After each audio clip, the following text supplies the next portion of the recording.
बदरपुर नाम का एक गांव था। उस गांव में हीरा नाम का एक कसाई रहता था। वो दूसरे गांव से सस्ते में बकरे खरीद कर लाता था और उन्हें काट कर उनका मांस गांव वालों को बेचा करता था। गांव के सभी लोग उससे रोज बकरे का ताजा मांस खरीदने आते थे। एक दिन हीरा की पत्नी सुनंदा हीरा के लिए दुकान पर खाना लेकर आती है और अपने साथ अपने बेटे जुगल को भी लाती है। दुकान पर आते ही जुगल की नजर एक छोटे से बकरी के बच्चे पर जाती है। ये तो बहुत ही सुंदर है माँ। क्या मैं उस बकरी के बच्चे को छू सकता हूँ? हाँ हाँ, क्यों नहीं। मैंने इसे कल ही खरीदा है। इसे खिला पिला कर हट्टा कट्टा बना दूंगा, फिर इसे काट कर इसका मांस बेचकर खूब पैसे कमाऊंगा। बाबा, इसे मारना मत। देखो ना, ये कितना मासूम है और कितना प्यारा भी। देखो ना, ये मेरे साथ खेल रहा है। क्या मैं इसे अपने साथ रख सकता हूँ? क्या सोच रहे हो जी? अपने बच्चे के लिए थोड़ा नुकसान नहीं उठा सकते क्या? उसे देखो, वो कितना खुश है उसके साथ। हीरा अपने बच्चे की खुशी के लिए हाँ बोल देता है। जगन ये सुनकर बहुत खुश हो जाता है और बकरी के बच्चे को अपने साथ घर ले जाता है। उसने उसका नाम शेरा रखा। शेरा के साथ वो दिन भर खेलता, जो खुद खाता उसे भी खिलाता। जगन को मीट खाने का बहुत शौक था, इसलिए उसके बाबा अपनी दुकान से उसके लिए रोज ताजा मीट लाते थे। बेटा, स्वाद में ज्यादा खाकर कहीं अपना पेट खराब मत कर लेना, क्योंकि तुम ये तीसरी बार सब्जी मांग रहे हो। माँ, ये मैं अपने लिए नहीं, मैं तो अपने शेरा के लिए मांग रहा हूँ। देखो ना, ये कितने स्वाद से बोटियों को चबा चबा कर खा रहा है। खिलाने दो ना भगवान। देखो ना, शेरा भी तो कितने मजे से खाए जा रहा है। देख ना तुम, एक दिन ये छोटा सा बच्चा मीट खा खा कर हट्टा कट्टा हो जाएगा। जगन अपने बाबा की बात सुनकर बहुत खुश होता है और उसे जल्दी बड़ा और हट्टा कट्टा बनाने के लिए रोज सुबह शाम मीट खिलाता। कुछ ही महीनों में शेरा बहुत बड़ा तो हो ही गया, पर शेरा के मुंह मांस लगने से वो बहुत खूंखार और खतरनाक भी हो गया था। शेरा रोज आधी रात को बाहर निकलता और गांव के छोटे बच्चों को अपने मुंह में दबाकर उन्हें जंगल ले जाता और उन्हें मारकर खा जाता। कई दिनों तक ऐसा ही चलता रहा। सभी लोग चारों तरफ फैल जाओ और छिपकर नजर रखो। आखिर ये सब कौन कर रहा है? कौन हमारे बच्चों को चोरी करके ले जाता है? चलो भाइयों, जल्दी करो। और हाँ, कोई आहट ना हो जरा सी भी। आज हम उस चोर को पकड़ कर ही रहेंगे और गायब हुए बच्चों के बारे में भी पूछेंगे उससे। हाँ, सभी गांव वाले छिप जाते हैं। थोड़ी देर में वहाँ शेरा आता है और जग्गू के घर में घुसकर उसका 4 महीने का बच्चा उठाकर ले जाता है। अरे, ये तो हीरा के बेटे जगन का बकरा है। इतने दिन से यही हमारे बच्चों को उठा कर ले जा रहा था। अब देख क्या रहे हो? उसका पीछा करो जल्दी। वो जग्गू के बच्चे को उठा कर ले गया है।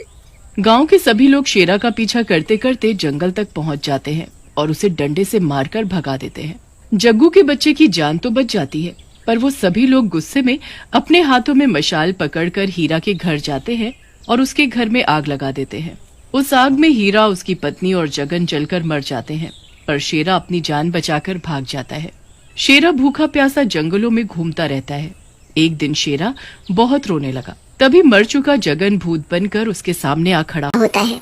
मत रो शेरा, मत रो। मैं तुझे ऐसे रोते हुए नहीं देख सकता। देख, मैं तेरा दोस्त जगन हूँ। अब मैं तेरे साथ हूँ। मुझे पता है तू बहुत भूखा है। कई दिनों से कुछ नहीं खाया। अरे, खाता भी कैसे? मैं तो तेरे पास था नहीं, मैं तो मर गया था। अब मैं तुझे भूखा नहीं रहने दूंगा। मुझे सब पता है कि तुझे इंसानी मांस बहुत पसंद है। अब हम दोनों मिलकर इंसान का शिकार करेंगे, फिर तुम उसे पेट भर कर खाना। भूत शेरा की पीठ पर बैठता है और गांव के नजदीक पहुंच जाता है। भूत शेरा को जंगल वापस ले जाता है और उसे वहीं रुकने को बोलता है। तभी शेरा जोर से मैं करने लगता है। शांत हो जा शेरा, शोर नहीं करना बिल्कुल भी। तुम्हारा शोर सुनकर कोई भी जंगली जानवर तुम्हें खा सकता है। मुझे पता है तुम बहुत भूखे हो, कई दिनों से कुछ नहीं खाया। मैं बस अभी जाता हूँ और शिकार लेकर अभी वापस आता हूँ। भूत को शेरा के अलावा कोई नहीं देख सकता था। भूत गांव में घुस जाता है और सोचने लगता है, शेरा का भोजन कौन बनेगा? किसे मारूं मैं? किसे अपने साथ लेकर जाऊं? उधर कुछ बच्चे खेल रहे हैं, उनमें से ही किसी बच्चे को उठाकर ले जाता हूँ। भूत बच्चों के नजदीक जाता है और उनके सामने शरद को ऊपर उठा लेता है। किसी भी बच्चे को भूत नहीं दिखता, उन्हें सिर्फ शरद हवा में लटका दिखता है। सभी बहुत डर जाते हैं और भूत भूत बोलकर शरद को अकेला छोड़कर भाग जाते हैं। अरे तुम सब मुझे अकेला छोड़कर कहाँ जा रहे हो? मुझे नीचे उतारो, कोई मुझे बचाओ, इस भूत से मुझे बचाओ। माँ, माँ बचाओ। शरद का मुंह दबाकर भूत उसे उठाकर जंगल ले जाता है और शेरा के सामने फेंक देता है। ले शेरा, तेरा शिकार, अब तू इसे खाकर अपनी भूख मिटा। ये आवाज किसकी है? कौन है यहाँ? तुम दिखाई क्यों नहीं दे रहे? मुझे माँ के पास वापस जाना है। शरद भागने की कोशिश करता है, तभी शेरा उसके पीछे पीठ में अपनी सींग घुसा देता है। शरद दर्द से तड़प तड़प कर मर जाता है। आज शेरा का पेट शरद को खाकर भर गया, पर अगले दिन शेरा भूत को उकसाता है इंसान को लाने के लिए। तू मुझे धक्का मार रहा है ताकि मैं तेरे पेट भरने के लिए इंसान लाऊं, सही कहा ना मैंने? शेरा अपना सिर हिलाने लगता है। ठीक है, मैं आज तेरे लिए एक नहीं बल्कि 2 इंसान लाऊंगा। भूत, हमारे गांव में भूत है। हाँ, मेरे बेटे ने मुझे बताया था कि गांव में भूत है और वही शरद को खा गया। अरे कौन है जो हमें इस तरह खींचे जा रहा है? अरे छोड़ मुझे और मेरी पत्नी को। बातें बनाना छोड़ो और उधर देखो, सुंदर और उसकी पत्नी को भूत ने उल्टा लटका दिया है। अब वो उन्हें खींच कर ले जा रहा है। बचाओ बचाओ बचाओ, कोई बचाओ हमें।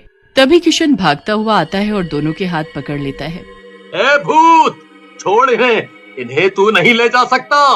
ना दिखाई देने की वजह से तूने खूब भोले भाले लोगों को मार डाला, पर अब नहीं। जा चला जा यहाँ से, नहीं तो हमें किसी तांत्रिक बाबा को बुलाना पड़ेगा तुझे भगाने के लिए। भूत तांत्रिक का नाम सुनते ही भाग जाता है, पर भूत के हाथ से शिकार छूट जाने पर उसे बहुत गुस्सा आता है। वो फिर से गांव में जाने की सोचता है कि तभी उसके सामने उसके माँ बाबा की आत्मा आ खड़ी होती है। बस कर बेटा, ये खून खराबा बंद कर।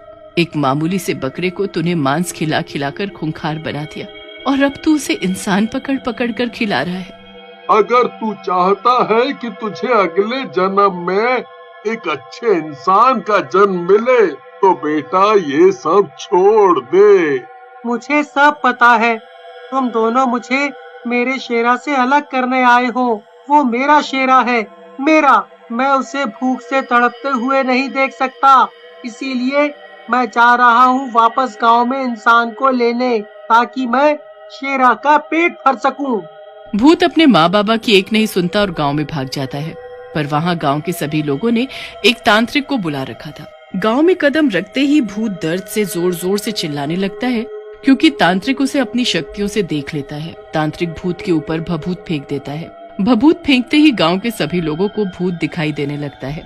भूत दर्द से और जोर जोर से चिल्लाने लगता है। उसकी चीख सुनते ही शेरा उसके पास भागा आता है। जब गांव वाले शेरा को भूत से लिपटे हुए देखते हैं तो हैरान हो जाते हैं। तभी शेरा भूत को बचाने के लिए तांत्रिक पर हमला करता है। उसे सींग मारकर नीचे गिरा देता है और आसपास खड़े लोगों पर भी हमला करने लगता है। तभी वहाँ फिर से उसके माँ बाबा की आत्मा आ जाती है। जगन बेटा, इसे रोक। तेरा शेरा खूनी शेरा बन चुका है। अगर तू इसे नहीं रोकेगा तो ये सभी को मार देगा। ये सुनते ही भूत रोने लगता है। उसे अपने किए पर बहुत पछतावा होता है। भूत शेरा को अपने पास बुलाता है और पास में पड़ी कुल्हाड़ी से उसकी गर्दन धड़ से अलग कर देता है।